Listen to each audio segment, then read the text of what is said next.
नमस्कार दर्शक बंधु एवं आसला पाणीपाग विभाग तरफ बहुत बड़ सूचना।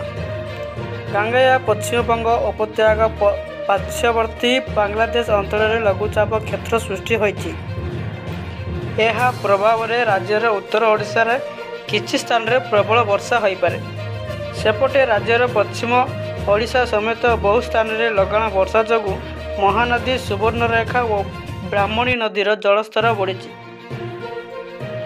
रविवार सोमवार दिन मयूरभंज केन्दुझर झारसुगुड़ा अधिक वर्षा हो बोली पाणीपाग विभाग पूर्वानुमान करिछि।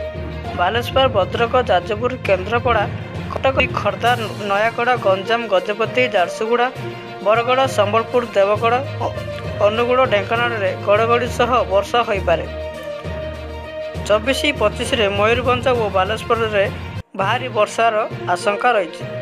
26 तारिख में मयूरभंज केन्दुझर बालेश्वर में प्रबल वर्षा हो पारे। 25 तारिख में आउ एक लघुचाप सृष्टि हो पारे बोली पाणीपाग विभाग तरफ सूचना मिली।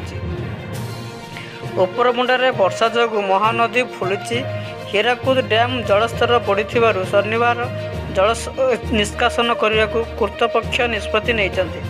हीराकुद जलस्तर एवं 618.39 मीटर रही। प्रति सेकेंड रे 2,35,000 क्यूसेस बन्य जल प्रवेश करुच्ची। से भली रेगाली डैम स्तर रे भी बढ़ी। बैतरणी नदी रे आखुपदाठारे 16.87 मीटर उच्चतार जल प्रवाहित होउची।